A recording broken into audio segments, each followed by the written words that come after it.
Well. If it isn't the World Cup that we expected, it always happens like this, right? We're expecting certain teams to go through, they don't. We're expecting certain results to come across, and they don't. And that is what makes this tournament such an eyebrow raiser.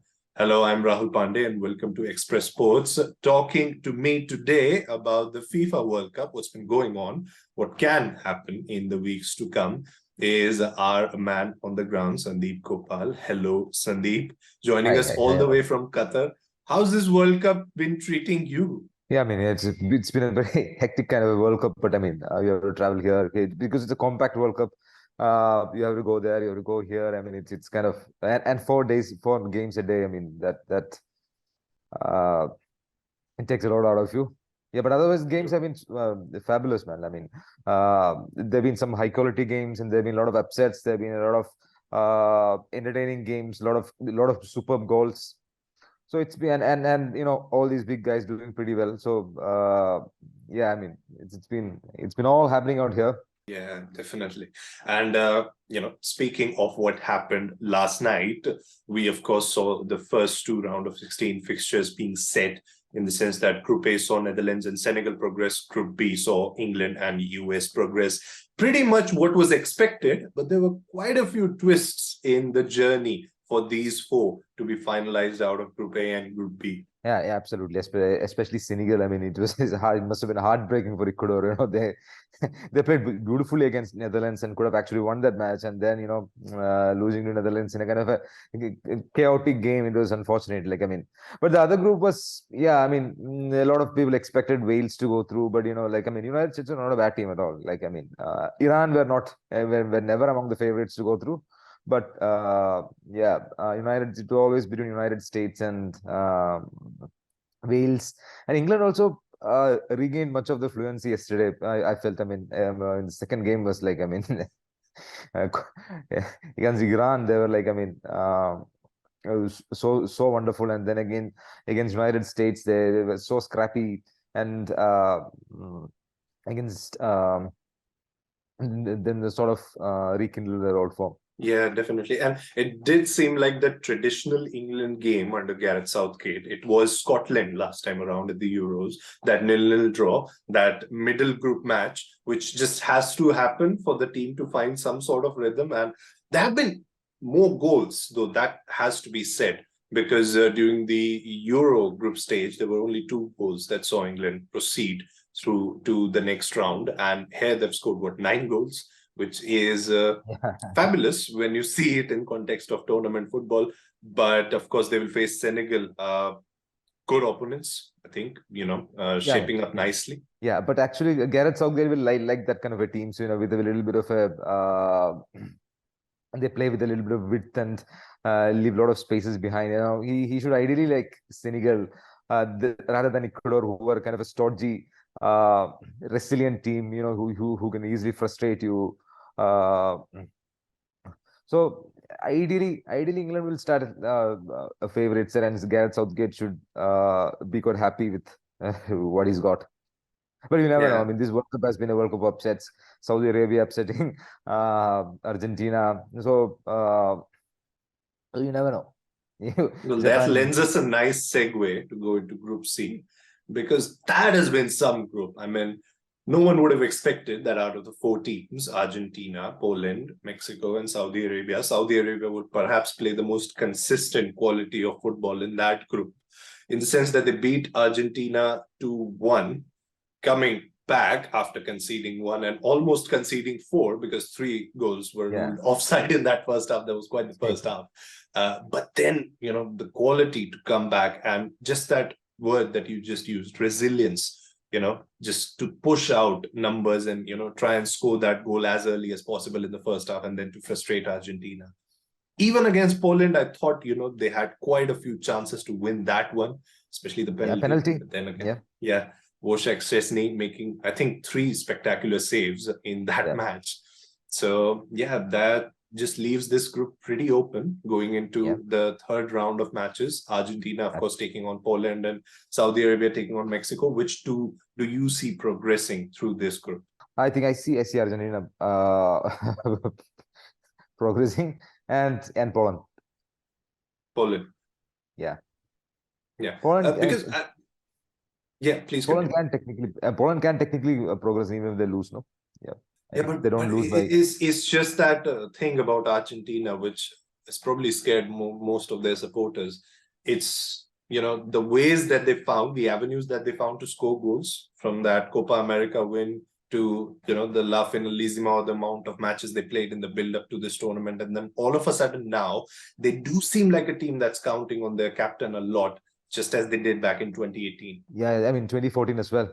So Yep, yeah, it's there. I mean, Messi dependency is there, but I mean, I was just really surprised by the way Angel Di Maria has turned out. I mean, he has always been Messi's pillar to lean against, but this time he was kind of pretty off color. So I mean, a lot depends on uh, this guy also, Di Maria and Paredes. Paredes is usually a very good player. I mean, he's a very classy player, but he hasn't been at his most creative best. Or maybe the coach can just try Dybala as well. I don't know where he will fit in, but the coach has options. Maybe I mean, if Argentina trail or they don't find a goal in the first half, I think they'll go all out for it. Uh, definitely. yeah, but I mean, they should find ways other than Messi to score goals. Like when even the Lautaro Martinez, he's also traditionally he's a very good goal scorer. I don't know what happened this time. Like he's also not been. That first half against Saudi Arabia, he was sumptuous, but after that he just fizzled out. So Argentina has to find means, and they need to play probably a better game than they played against Mexico. They definitely do. And they will also need to play a better game because there's quite a bit of chance of them meeting France in that round of Yes. 16 fixture, Yeah. which was the fixture that saw them out of the tournament in Russia. France, though, have been looking really good when it comes to their Yeah. attack, and really banking on that pin that is Kylian Mbappe in that front line. Scored 3 goals. He's just 23 and he's already scored a boatload of World Cup goals. I think Yeah. this seems to be the tournament that he can sort of dominate in terms of goal scoring, because he has, what I think, two Absolutely. more Absolutely. spectacular World Cups left in his bag at least. Yeah. Yeah. And See, France are looking good. So an automatic all three win for them in the group, for absolutely, sure. absolutely. I mean, they Yeah, should be kicking themselves like if they don't win the next game. I mean, not just Mbappe, of course, has been immense. I mean, scoring goals and troubling them with pace, movement, skill, and everything. It's a complete package, as we all know. But I'd like to reflect a little bit on Griezmann as well. Griezmann yeah, has really flourished in that role behind the three strikers, kind of a playmaking thing, which I think when that was his issue with Barcelona. I mean, he was not. He was part of a front three, mostly on the left or on the right. I mean, but this playmaking duties he has settled in really well. And again in Barcelona, he was shuttling from this place to that place. Now he has a clear idea of a role. Like I mean, even last time he had a different role under the Shams, but this time he's like he's pulling the strings. He seems to be very happy. He seems to be enjoying his football. So I mean and let's not forget these guys also. Dembele, the pace yeah. that these guys have on the wings is immense. Other side they have Theo Hernandez who's also like uh, ran all over the Australians. So I mean France is shaping up a great team. I mean uh, I was a little worried about N'Golo Kante and Pogba. Yeah, anyway, they had options for Pogba, but Nkante was like kind of a out who will, but they filled up that role pretty well. Oh yeah, And they, definitely. And such a strong side that we haven't even talked about their joint top scorer, Olivier Giroud, oh who just yeah, seems to find ways to score for France, doesn't yeah. He'll in all likelihood he'll eclipse Thierry Henry in the number of goals he's got for France, which is like he? Definitely. yeah, Uh, yeah, but the other team that does need to worry about their position in Group D is Denmark, right? yeah, They were seemingly stopped by Tunisia in that first match, a 0-0 draw. yeah, Sort of found a way back into the contest, but then again, Kylian Mbappe, took the game away from Denmark, took the points away from them, and now find themselves in a bit of a tricky position against Australia. Yeah, they need to beat Australia. Who did look really strong team in their last match against Tunisia. Sort of another resilient unit, if you say.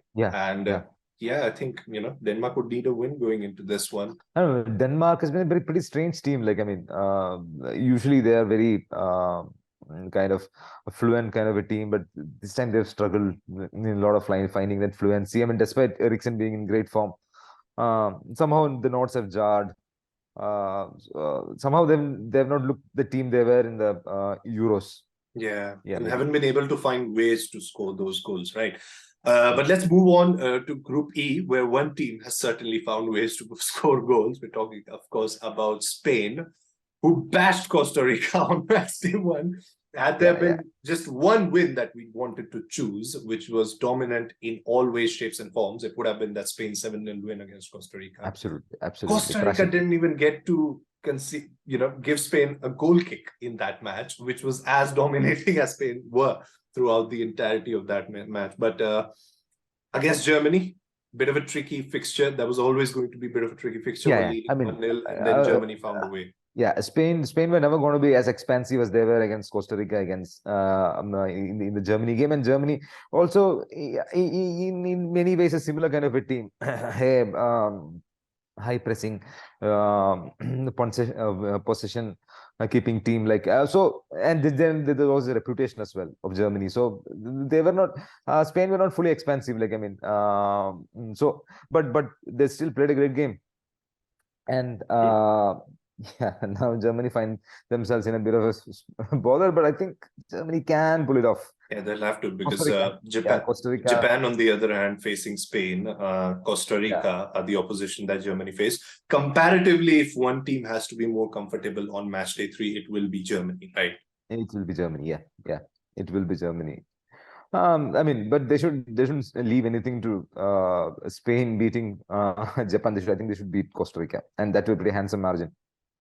The problem is what I mean. The biggest problem I feel with Germany is that they don't have this their classical poacher, somebody like Miroslav Klose or Jürgen Klinsmann or Oliver Bierhoff. One of those. I mean, they always had one of those guys who used to nick goals. Like, I mean, he's a terrific goal scorer. I mean, that presence, that the team always had a focal point in that way. But unfortunately, there are a lot of goal scorers everywhere on the pitch, but not somebody who, I mean, in World Cups these guys are very important. These classical number 9s, and who can nick a goal from anywhere. Like, I mean, 0-0 game, 89th minute, then suddenly he'll find a deflection, a top poke, something like that. In World Cups, I mean, league football, I mean, this false 9s and all those people can get away, but football really, I mean, a lot of tournaments are actually won by these number 9s. Oh, definitely. It's been a case that was put in Spain's 2020 Euro campaign as well last time around, but they seem to have improved a lot in that department. Alvaro Morata is looking comfortable in that role. He has scored goals, but it's not just Morata. The midfield, I mean, Gavi and Pedri making for that sumptuous duo. So young and yet looking so elite at this tournament, really comfortable with the ball at their feet and combining really well. Yeah, absolutely. 18 and 20. I think this German and French and Spanish team, and there's a lot of future. I mean, you can see a lot of guys in 2026, 2024 Euro, 2026 World Cup, even 2030 World Cup. I mean, but at 2030 World Cup, this Gavi and Pedri will still be in their late 20s. So you can just imagine how they will mature, and how they will be. I mean, they will be ruling with world football unless injuries, like it happened to Mario Götze. Mario Götze was a German Messi, and he was a terrific player before all these things happened, heart condition and all those happened. So you never know, like an injury can derail. But apart from that, the skill level, they look immense. Well, one team that's definitely not looking young, as per one of their own, is Belgium. Kevin De Bruyne just blatantly said, didn't he? We have no chance. We're too old. And that was visible when they played Morocco in that 2-0 defeat. Morocco just bested them in terms of the counter moves towards the end, scored those 2 goals, one coming off of set piece, of course, and then towards the end of a turnover. And that is why they are third in the group right now. Croatia, of course, leading with a draw and a win. A win that was spectacular indeed against Canada after a lot of talking in both the teams. And right now, I think the competition is between these three. Croatia will, of course, be facing Belgium in their final match, whereas Morocco take on Canada, who are already out of the competition. So I think it's Morocco, Croatia. I mean, Morocco and Croatia should fancy themselves to be in the round of 16. I mean, it's unfortunate. I mean, Belgium, like they have such a good player like Kevin De Bruyne, but I mean, the rest of them are wilting around him. I mean, you look at the defense like Alderweireld and Jan Vertonghen. I mean, they're 33 and 34. I mean, there are defenders who are still robust at 38, like Thiago Silva. But I mean, Vertonghen and these guys are feeling the age. I felt, I mean, they were ragged by this 20-somethings from Morocco. Especially Hakim Ziyech was like, oh God, he was a pest for them. Like back in the day, they used to be very good at set pieces, stopping set pieces, and obviously converting these headers. You know, with Tottenham, these guys, Alderweireld and Jan Vertonghen must have scored countless number of goals through headers in the opposition box. I mean, but they faded. I mean, they're playing in Qatari league, so Vertonghen is playing in Qatari league, and the other guy in Belgium league. So that shows. I mean, how their stocks were implemented. So I mean, they need a complete reboot, I guess. I mean, they might have a new manager after this World Cup from Martinez, but and they should and Lukaku always, like, I mean, he's also rusty. He's all coming back from an injury, so they might need a complete reboot, unless they can, of course, spring a huge surprise beating Croatia. Yeah, Croatia looked, of course, really good in their 4-1 win, and just spoke of the quality that's there in that team, and also spoke of a bit of an amateurish experience, if we can say, in the professional department from Canada's end, who, of course, scored really quick in that match, but they do look the kind of team that needed this tournament experience to make that 2026 World Cup really count a lot at home. So they're looking good. I think, you know, they'll be a good watch in the next World Cup. But speaking of another good watch at this World Cup, Brazil, even without Neymar, found a way to win their second match, booked that round of 16 qualification spot, and they, in just a sense, they are building up towards that goal. I mean, they always have Vinicius as a threat. They had Richarlison scoring those 2 goals in that first match. Casemiro found a way to score a goal. They do look like a team, which wasn't the case back in 2014, 2018, that has one too many avenues to get that goal. Yeah. I mean, compared to 2014, I mean, this is a much expansive Brazil team who, I mean, the only thing I'm a little worried about Brazil is that, you know, sometimes they get into this tendency to be the showboating kind of a thing. Like, I mean, it tries a lot of fancy stuff and all those stuff, and then rather than a little more verticality will be good for the game, I feel like. But then the goal scoring avenues. I mean, you have somebody like Anthony sitting on the bench, but Anthony is not a solution for stopping showboating. He absolutely loves the stage. I mean, even without Neymar, you have like Richarlison, who I felt was a very underrated player in the Premier League. I mean, who in his Everton days was used as a more of a distracting kind of a forward for Calvert-Lewin to play. But this guy has immense. And if you want another goal scorer, you can take always Gabriel Jesus also into the mix. There's a lot of options on the bench, a lot of ways to score goals. I mean, or you can just unleash Dani Alves also. He can also score goals. Like, I mean, goal scoring, I don't know. But it was a tough game last game, like in the sense that, you know, the knots were not quite synchronizing. But yeah, I mean, such a match happens for all good teams. Like, Brazil will think with the one-off, and it's a good that happen. It's a good thing that happened that it happened earlier than later. I mean, you remember the last big game against Belgium? You know, they were playing superbly till the Belgium match, and then they suddenly had a one bad match and they lost it. The other three teams in Group G still alive: Switzerland, Serbia, Cameroon. Cameroon and Serbia, of course, played one of the games of the tournament, which we thought was just spectacular in the sense that both the teams, Cameroon took a lead, Serbia put two back. Then Serbia took another goal in early in the second half, and then Cameroon made it 3-3. It just had all the elements needed for a game of the tournament. And it is because of that result now that Switzerland, who had 3 points from their first match, are not yet confirmed as proceeding through. They will, of course, face Serbia, but Cameroon are also still in the fight with a point and will take on Brazil in their last match. I think Switzerland will have it's slightly easier, I guess. Like, I mean, Cameroon beating Brazil, you never know, but it's slightly unprecedented it would be if it happens. Let's move on to the last group. That is a bit of a tricky one. This was as well because, of course, it started off with Uruguay and South Korea playing that 0-0 draw. Then that another one goal separating thriller in the 2-3 result that Ghana had against Portugal. And then on match day 2, we saw Portugal best Uruguay, and Ghana and South Korea play another 3-2. Ghana play another 3-2 match, but this time around winning it. Ghana have scored 5 goals already at this tournament. Not many people would have banked on them to score as many goals in the entire group stage that they have in the first 2 matches, but here they are. And Portugal, by the way, of course, have gone through to the round of 16. But who's going to be the second team from this group, you think? Well, it's a very tricky thing. Like, I mean, I wish Uruguay sneaks through somehow. But so you're saying that Uruguay is going to beat Ghana again? That revenge fantasy isn't going to get fulfilled? That'll be. I think that in all likelihood that could end in a draw. Uruguay.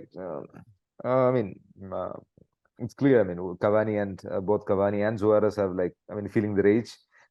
Suarez more than Cavani, perhaps. Cavani he's still got that some of his instincts and all, but Suarez is kind of a very faded force. I felt like, I mean, he looks very jaded too. Like, yeah, and Ghana can trouble them. Ghana.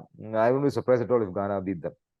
But somehow, Uruguayans they will always find a way through. 2010 enthusiasts will, of course, have their eyes on this contest, which will happen, of course, on the last day of group stage matches at this World Cup. And we'll be here to talk about how the round of 16 is shaping up afterwards. Thank you so much, Sandip. Pleasure as always chatting football with you. And I hope you enjoy the last few group stage matches. Thank you again.